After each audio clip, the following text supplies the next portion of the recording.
Welcome back to the next Bryanston School IB 2025 Sheen Onshape video tutorial, and we are going to carry on modelling the legs today. So the first thing we're going to do once we've loaded up Onshape is to open up the document that we're working on, and you might look at that and think what's changed, but we can see that we've got the legs there, and you can just about see the sketch there as well. And what we're going to do is we're going to edit that sketch. Now, the good thing about Onshape is we can edit a sketch even after we've applied an extrude to it. So I'll demo that to you now. So first of all, I'm going to right click on sketch 7, which is the one that we used to create the leg part, and go edit. And that just means it's quick and easy for me to go extrude, and it's extruding in the right direction. I want it to extrude outwards, and I'll change that to 10 millimeters. Left click, and you can see that we've got a sort of a bit of a leg there. But what we actually want to do is to have somewhere to attach the foot, an ankle if you like. So let's go back and edit that sketch. So right click on sketch 7, left click on edit, press N to view normal 2. We've got it in this orientation. Remember, press N again and it will switch round. And let's just use the mouse scroll wheel to zoom in a little bit.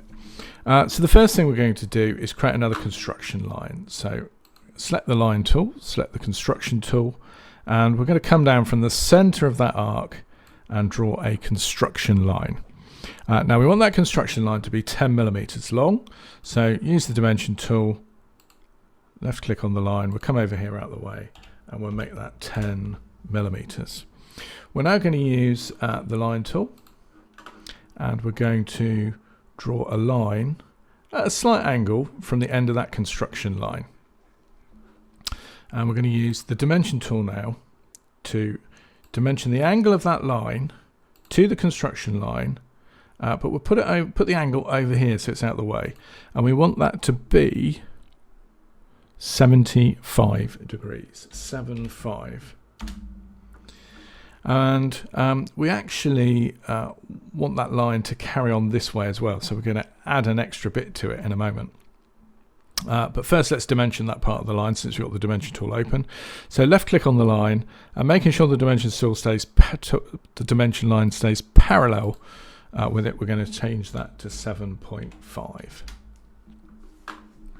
We're now going to use the line tool again, and I'm just going to draw another line that comes away, and we're going to do the same with that. So we're going to dimension that to our construction line and make that 75 millimeters, and we're going to dimension the length and also make that 7.5 millimeters.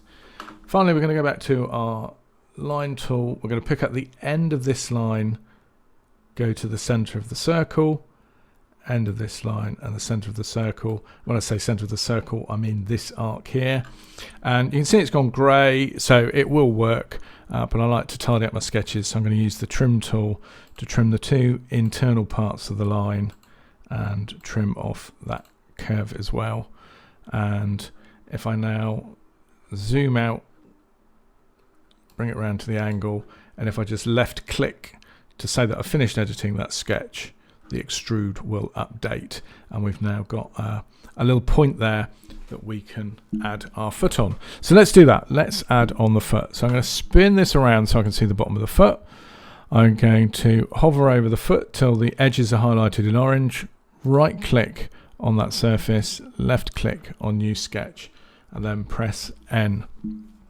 Now, whichever orientation this comes up in, we want the foot to kind of be longer than it is wide. So if this is flipped to sort of 90 degrees, then play around with that as you see fit with this next part.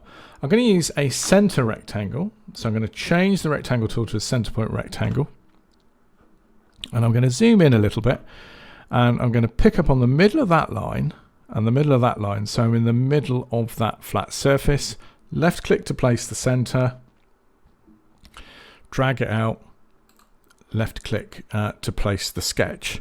and I'm simply now going to dimension that, and I want the foot part to be 30 wide, so type in 30 with the dimension tool, and I want it to be 45 long, so 45, hit enter, zoom out, and just to sort of spin that around so you can see what we've done, there's the foot there, and we're going to extrude that, and we're going to extrude that 10 millimeters. We want it to come downwards so we can see that that's come away from the leg, so change the dimension to 10, and we're adding it to the legs, which is what we want to do.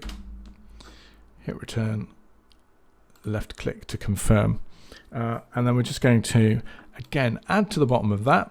So again, select the face, right click, left click, new sketch, press N to view onto it, and it's orientated it around the other way. So again, we want this to be longer than it is wide, but bearing in mind the orientation that the model's put it. Pick up the middle edge, just hovering, left click in the middle to place the center rectangle, left click to place a corner, and then we'll dimension this again. Actually, let's show you a different way of doing that. So I'm going to go Control and Z, which will undo that. We're still in the sketch. I've not undone the sketch. Let's use this tool here. So this is the offset tool. So I'm going to use the offset tool. I'm going to click on the surface so it automatically picks up all 4 edges.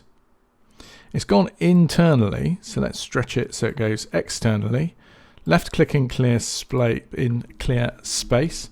I'm going to change that to 7. Hit return, and so we've got a line that's 7 millimeters outside of that foot. And now I'm going to extrude that 2 millimeters. So extrude, and I'm just going to make sure that that's going downwards, which it is. Change that to 2 millimeters, and left click. So that's all added in. That looks a bit blocky. Looks like he's got concrete boots on. So let's round this off a little bit. So we're going to use the fillet tool. So the fillet tool is a tool. There is a sketch fillet tool, but there's also a fillet feature tool, and we can use that without having to create a sketch. We're going to change it to 10 millimeters, and we're going to pick the 4 top edges of this block. Just do that one around the back, but also the 4 corners. So you can see the corners are still there, very, very faintly. And I was just using the right mouse button to move that around. So left click to say that we're happy with that. We're going to do the same on the corners of the foot at the bottom. So again, we're going to do the fillet. We're going to change it to 13 millimeters this time. And I'll just zoom in so you can see what we're doing. Zoom in and out with the mouse scroll wheel. Hold the right mouse button down to be able to spin it. And left click to say we're happy. I'm just going to right click and go zoom to fit, and it will zoom out. So there we have one leg. Now, instead of having to draw another one, model another one, we can actually mirror that. So we're going to use the mirror tool. So we're going to go mirror. Now it defaults to mirroring a part. We're not going to mirror the part. We're going to mirror some features. So we're going to go feature mirror, and we can pick the mirror plane. So the mirror plane I'm going to select is the front plane, and then the features, click back in there. We can work our way backwards. So fillet and fillet and extrude and extrude and extrude. And you can see that it's red at the moment. It doesn't like it. If ever you mirror something and it comes out like that, just tick the reapply features box. Left click to tick, and there we go. We've got both legs in there. If I right click and then left click on isometric, we can see our model as it's coming along. That's it for this tutorial. I'll see you in the next one. Thanks for watching. Goodbye.